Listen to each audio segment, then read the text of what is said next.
Waalaikumsalam warahmatullahi wabarakatuh. Ya, sebelum masuk ke materi hari ini, izinkan perkenalkan dulu, nama saya Muhammad Dimas Julianto. Ya, dalam materi kali ini kita akan membahas tentang register. Ada yang tahu register itu apa? Enggak. Register itu adalah suatu kajian di bidang sosiolinguistik yang merupakan kajian dari suatu bahasa yang sangat luas, yang mengkaji masalah bahasa dengan kaitannya dengan pemakaian bahasa itu sendiri dalam suatu masyarakat yang beragam. Kemudian menurut Parera, register merupakan istilah-istilah yang dipakai dalam suatu percakapan di bidang pekerjaan atau profesi itu sendiri dalam ilmu pendidikan. Register itu berhubungan erat dengan penutur, maksud serta bidang pekerjaan yang dilakukan. Misalnya seseorang yang bekerja sebagai dokter itu punya bahasa sendiri-sendiri itu berkomunikasi. Kemudian bahasa petani dan pedagang dan maupun bahasa-bahasa profesi lainnya. Register ini fokusnya adalah pada cara bahasa yang digunakan dalam situasi tertentu. Register itu selaras dengan bahasa dalam suatu masyarakat. Register itu sendiri tidak hadir begitu saja tanpa adanya sebab akibat. Yang pertama, perubahan bahasa selalu dianggap sebagai akibat dari keragaman sosial, kultur bahasa, serta keragaman fungsional bahasa. Kemudian menurut White menegaskan bahwa perubahan bahasa hadir sebagai sarana relasi sosial dalam berbagai aktivitas masyarakat. Yang kita masuk ke materi yaitu register berbagi. Register berbagi ini biasanya asal tahu deh. Keunikan ini tidak lepas dari pemikiran masyarakat Pekalongan yang tidak mau ambil pusing ketika berkomunikasi antara sesama. Dalam komunikasi antara sesama kuli atau guru tadi.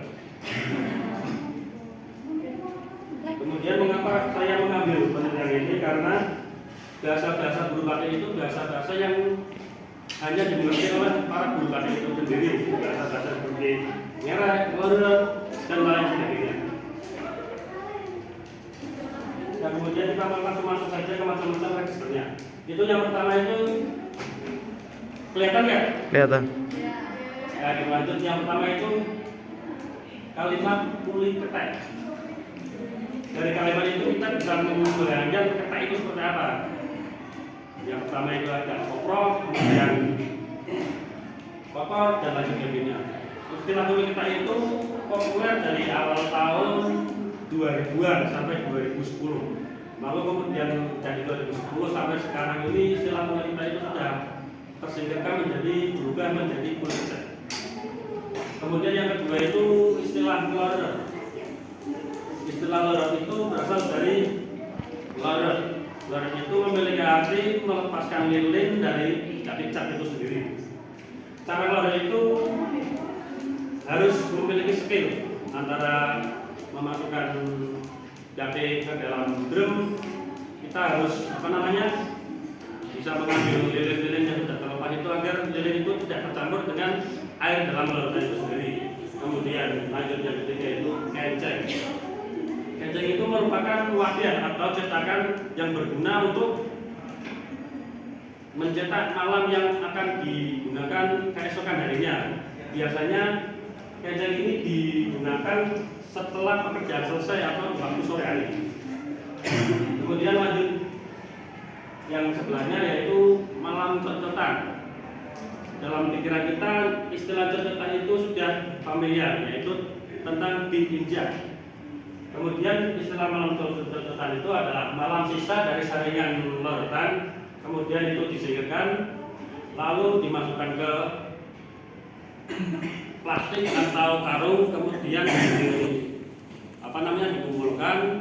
Kemudian yang terakhir itu malam itu diinjak-injak supaya airnya itu tidak bercampur lagi.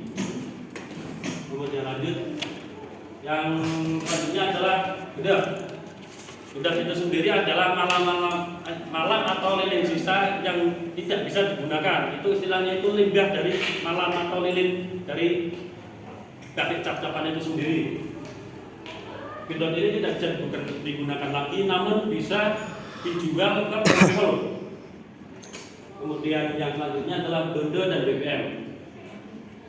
Ada yang tahu istilah gondo? Enggak.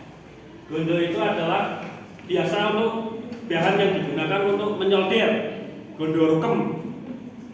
Kemudian BBM itu semacam sama lah, istilahnya sama lilin-lilin untuk apa namanya dinyalakan ketika listrik padam.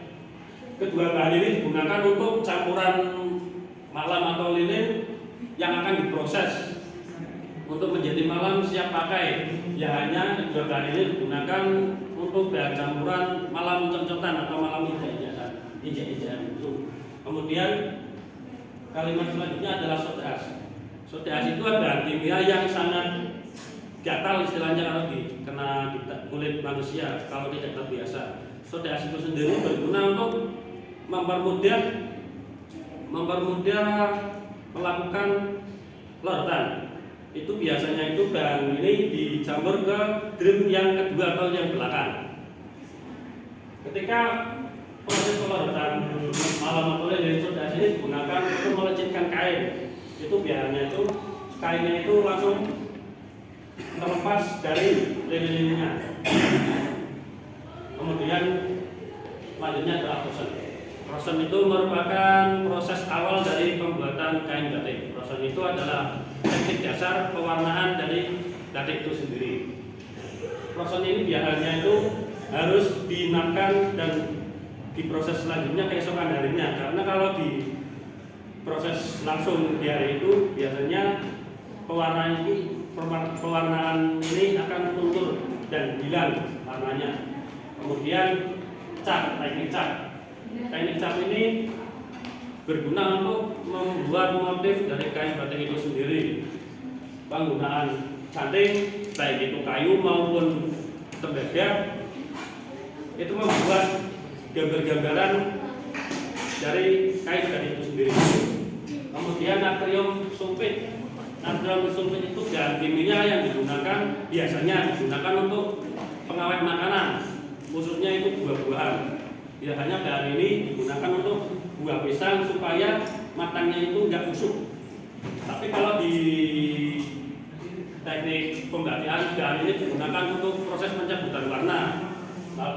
Berarti proses ini setelah batik diproses kemudian diinapkan, besoknya dicat, lalu proses selanjutnya adalah pencabutan itu sendiri.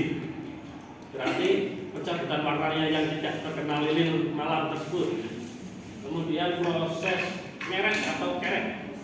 Proses ini sendiri adalah pewarnaan terakhir dari kain batik itu sendiri. Proses ngerek ini dilakukan biasanya dua orang antara tarik menarik seperti mainan cilubya, karena di depannya itu ada kain batiknya itu.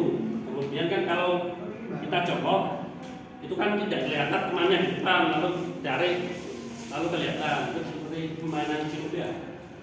Proses ini biasanya dilakukan untuk membuat warna supaya cerah dan langsung bisa masuk ke proses layer.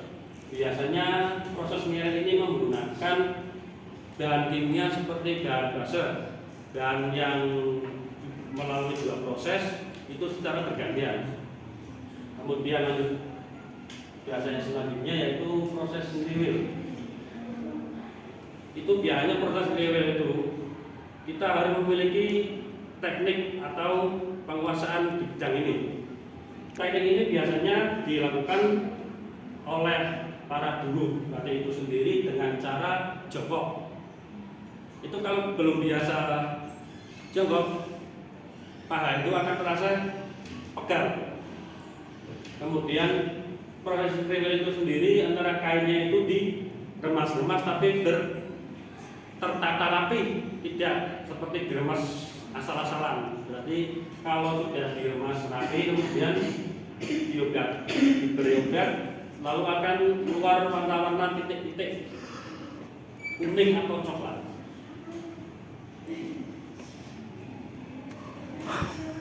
Ya, kita langsung masuk ke kesimpulan aja. Simpulan dari bahasa batik itu memiliki arti yang berguna dalam proses pembuatan batik itu sendiri. Dalam percakapannya menciptakan perbedaan bahasa yang terjadi dalam situasi proses pembuatan batik. mulai dari proses pewarnaan sampai menjadi batik siap, batik cap atau batik sablon atau batik-batik lainnya yang siap jual. Keterampilan bahasa guru batik yang diperoleh melalui pembelajaran atau karena faktor lingkungan tertentu atau kekuatan para guru batik itu sendiri, dengan komunikasi antara sesama profesi saling memahami bahasa masing-masing. Ya, sekian materi kali ini. Apakah ada yang ingin bertanya?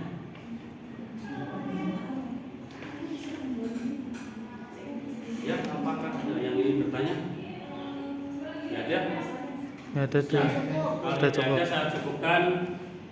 Wassalamualaikum warahmatullahi wabarakatuh. Waalaikumsalam warahmatullahi wabarakatuh.